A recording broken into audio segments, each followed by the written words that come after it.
business, actually report and presentation, sorry. 9A, Community Advisory Committee appointment process. Sarah Jane Melton, Area Agency on Aging Administrator for the Southwestern Commission. Welcome. Thank you. We appreciate your time and energy tonight. I'm Sarah Jane Melton. I work for Southwestern Commission. I'm the Area Agency on Aging Director, and I have with me Larry Reeves, who is the Long-Term Care Ombudsman. And we are just bringing this information. We met with Derek a week or so ago. This new House Bill 248, was vetted and approved by the County Commissioner Association.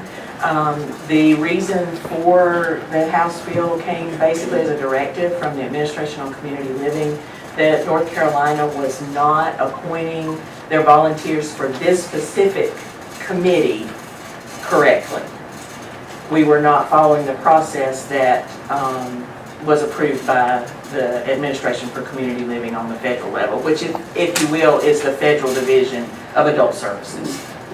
And so we're bringing this as information. We're not asking for any appointments tonight for this committee. It is the Community Advisory Committee for Long-Term Care Facilities, and you have 3 long-term care facilities in your county.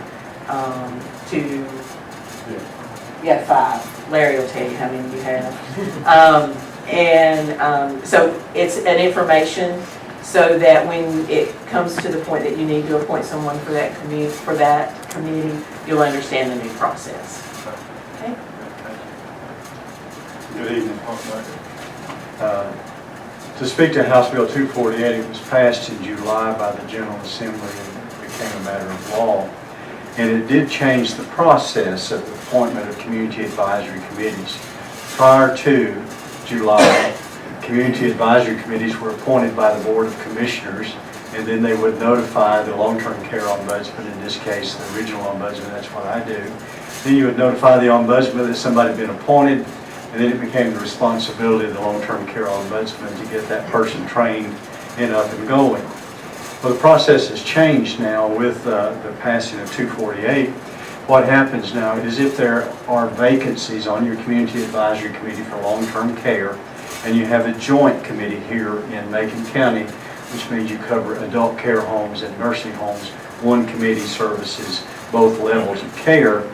What happens now, and what will need to happen in the future, is if there is a vacancy that occurs, someone resigned or someone comes off the committee, the Regional Long-Term Care Ombudsman would need to work with the clerk to the board and to notify the board and the county that there is a vacancy that exists on that committee.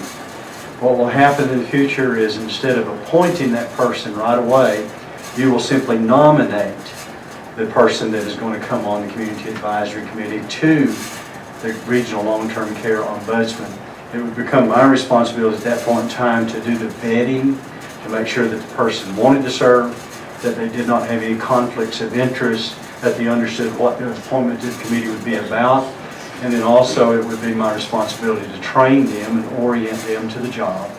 And once that task is completed, then I would refer to the state long-term care ombudsman saying the person's ready now to be designated, and this is the key term, to be designated as a member of the Community Advisory Committee.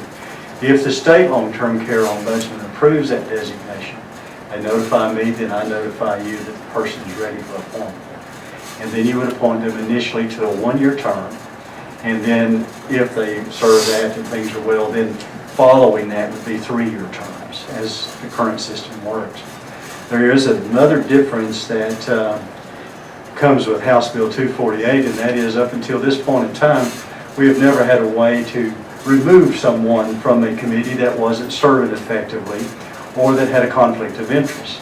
It used to be we'd appoint them and they'd stay on there till they died. It was a life sentence. I think Todd Crawford's been on there since 1986. I mean, a long time. So, you know, we've got a way now where if someone doesn't serve, if they do not attend the meetings, if there are problems that they create in a facility or in a long-term care community that is a difficult problem that we can't resolve easily, and if they have you know, that conflict of interest that exists, that they've got a family member in a building or they're getting money somehow paid or whatever, and they do not notify the regional ombudsman of that conflict of interest, and I happen to find that out.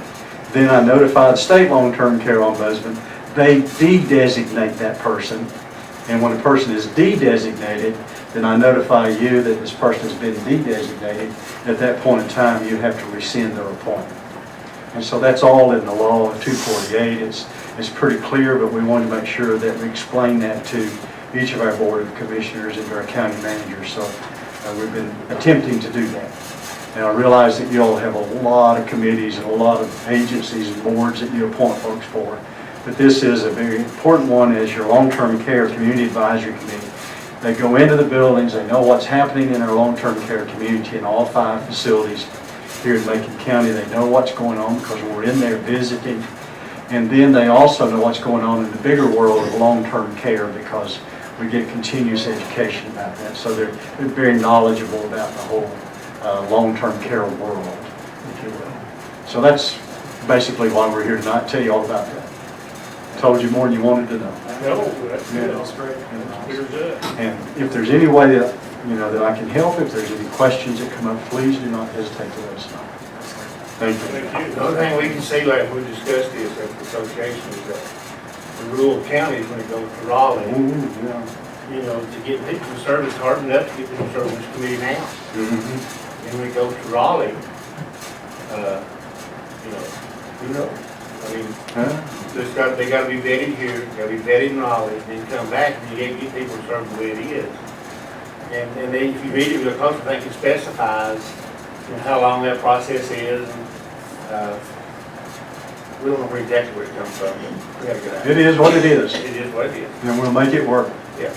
Thank you. Good job. Thank you.